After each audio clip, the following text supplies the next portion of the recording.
வணக்கம். செய்தி சுருக்கம். கோடநாடு மர்மம், சுப்ரீம் கோர்ட்டில் வழக்கு.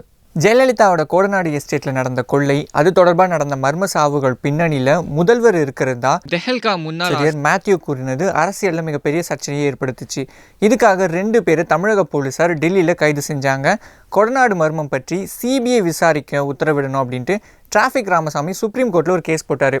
ஏன்னா புகாரே முதல்வர் மேலே இருக்கிறதுனால போலீஸ் விசாரிக்கிறது அவ்வளோவா சரி இருக்காது அப்படின்ட்டு அந்த மனுவில் குறிப்பிட்டிருந்தார். ராகுல் சொல்வது தவறு, தேவகவுடா கண்டிப்பு. நாட்டின் காவலாளி நான், ஊழல் போன்ற தவறுகள் நடக்காமல் காப்பாற்றுறது தான் என்னுடைய தலையாய கடமை அப்படின்ட்டு மோடி அடிக்கடி சொல்கிறது உண்டு.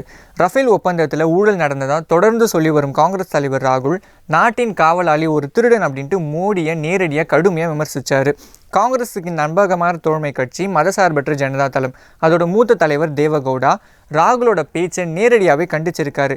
திருடன் அப்படின்னு சொல்கிறது தப்பு. பிரதமரை விமர்சிக்கும் போது இது போன்ற வார்த்தைகளை பயன்படுத்தக்கூடாது. மோடி நாட்டின் பிரதமர், எந்த ஒரு கட்சிக்கும் ஒரு தலைவர் இல்லை அப்படின்ட்டு விமர்சிக்கிறவங்களாம் முதல்ல புரிஞ்சிக்கணும் அப்படின்ட்டு ராகுலை பார்த்து தேவகவுடா சொல்லியிருக்காரு. ஜல்லிக்கட்டு வீரம் ஆரம்பம். பொங்கலை முன்னிட்டு ஜல்லிக்கட்டு வீர விளையாட்டு களை கட்ட தொடங்கியிருக்கு. புதுக்கோட்டை தச்சங்குறிச்சியில் நடந்த ஜல்லிக்கட்டில் சீறி பாய்ந்த 453 காளைகளை 120க்கும் மேற்பட்ட வீரர்கள் போட்டி போட்டு அடக்குனாங்க. மாடுகளை பிடிக்கும் முயற்சியில் ஈடுபட்ட வீரர்கள், பார்வையாளர்களும் கிட்டத்தட்ட 13 பேர் காயமடைஞ்சிருக்காங்க. மதுரை மாவட்டத்தில் அவனியாபுரத்தில் 15ஆம் தேதியும், பாலமேட்டில் 16, அலங்காநல்லூரில் 17ஆம் தேதியும் ஜல்லிக்கட்டை நடத்த ஏற்பாடுகள் முழு வீச்சில் நடந்துகிட்டு இருக்கு. அலங்காநல்லூரில் ஜல்லிக்கட்டுக்கு 848 மாடுபிடி வீரர்கள் தேர்வாகியிருக்காங்க. அரசியல்வாதிகளை கொளுத்துங்கள், அமைச்சர் ஆவேசம். உத்தரப்பிரதேச அரசின் அமைச்சராக இருக்கிறவர் ஓம் பிரகாஷ் ராஜ்பவர் பாஜக கூட்டணி கட்சியான சுகல்தேவ் பாரதிய சமாஜ் கட்சியின் தலைவர். அழகிரியில் நடந்த பொதுக்கூட்டத்தில் பேசின அவர், உத்தரப்பிரதேசத்தில் நடக்கும் மத கலவரங்களில் அப்பாவி மக்கள் மட்டும்தான் சாகுறாங்க, எந்த அரசியல்வாதிகளும் சாக மாட்டுறாங்க. ஏன்னா மத கலவரத்தை உருவாக்குறது அவங்க தான், ஆனால் மடியிறது என்னவோ அப்பாவி மக்கள் மட்டும்தான். இனிமேல் மத கலவரன்ற பேரில் எதனா அரசியல்வாதி பேசினாங்கன்னா அவங்களையே கொளுத்துங்க அப்படின்ட்டு ஆவேசமாக பேசியிருக்காரு. அமைச்சரோட இந்த ஆவேச பேச்சு முதல்வர் யோகிக்கு பெரும் நெருக்கடியை ஏற்படுத்தியிருக்கு. தந்தையை சாலையில் தூக்கி போட்ட மகள். ஒசூரை சேர்ந்த ஓய்வு பெற்ற போலீஸ் அதிகாரி தனராஜ், அவருக்கு வயது 80. அமெரிக்காவில் வசிக்கும் மகள் தனலட்சுமிக்கு ஒரு வீட்டை தனராஜ் எழுதி கொடுக்குறாரு. அந்த மகள் வீட்டை என்ன பண்ணுறாங்கன்னா எக்ஸ்பேண்ட் பண்ணுறாங்க. விரிவுபடுத்தின உடனே தனராஜ் கொடுத்த வீட்டை திருப்பி கேட்குறாரு. இதனால கோபம் அடைஞ்ச தனலட்சுமி ஊர்லேருந்து தன் கணவனோட வந்து, இந்த வீடு எனக்கு சொந்தம், சட்டப்படி நான் மட்டும்தான் இருக்க முடியும், நீங்கள் வெளியே போங்க அப்படின்ட்டு அவரோட சாமானெல்லாம் தூக்கி வெளியே போட்டு அவரையும் குண்டு கட்டையாக தூக்கிட்டு வந்து ரோட்டில் போட்டுடுறாங்க. இதை பார்த்து அவரோட மகன்கள் 2 பேர் சண்டை போடவே, எப்படி நீ அப்பாவை இப்படி பண்ணணும்னு 2 பேருக்கும் வாக்குவாதம் ஏற்படுது.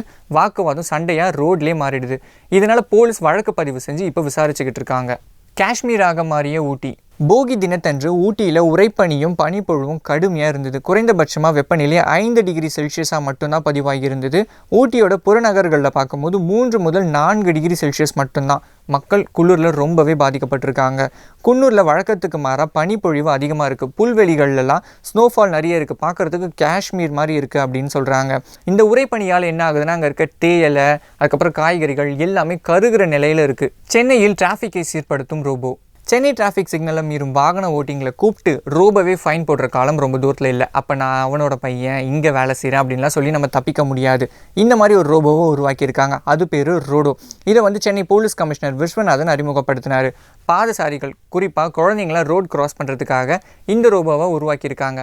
அதோட கையில் டிராஃபிக் போலீஸ் கிட்ட இருக்கிற மாதிரி சிக்னல்ஸ்லாம் இருக்கும். ஸோ அதை பார்த்து நம்ம நிற்கணும். ரோபோ இயக்கும் விதம் குறித்து அதை தயாரித்த எஸ்போ ரோபோட்டிக்ஸ் அதை எக்ஸ்பிளைன் பண்ணாங்க. இந்த ரோபோட்டில் ஒரு டிஸ்பிளே இருக்கும். அந்த டிஸ்பிளே எதுக்குன்னு பார்த்தீங்கன்னா, பப்ளிக்கு அவேர்னஸ் தர மாதிரி ஹெல்மெட் அணிந்து செல்ல வேண்டும், மது அருந்து விட்டு செல்லக்கூடாது, அதே மாதிரி செல்ஃபோன் பேசிக்கொண்டு வண்டி ஓட்டக்கூடாது, இந்த மாதிரி அவேர்னஸ் எல்லாம் இதில் கொண்டு வந்திருக்கும். அது கூட பார்த்திங்கன்னா அந்த டிஸ்பிளேயில் வரும்போது இதில் ஒரு வாய்ஸ் வரும். அந்த வாய்ஸ் எதுக்குன்னு பார்த்தீங்கன்னா, அந்த டிஸ்பிளேயில் என்ன வருதோ அதை அந்த ரோபோட் பேசுகிற மாதிரி நம்ம பண்ணியிருக்கோம். அதே மாதிரி பார்த்திங்கன்னா இதில் ஒரு ஸ்டாப் சைன் இருக்கும். நம்ம சிக்னலில் ரெட் சிக்னல் வந்துருச்சுன்னா இந்த ரோபோட் போயிட்டு ஸ்டாப் காமிச்சிட்டு அதை அந்த டைமில் பார்த்திங்கன்னா பப்ளிக்கு அவேர்னஸ் தர மாதிரி இந்த ரோபோட் பண்ணியிருக்கோம்.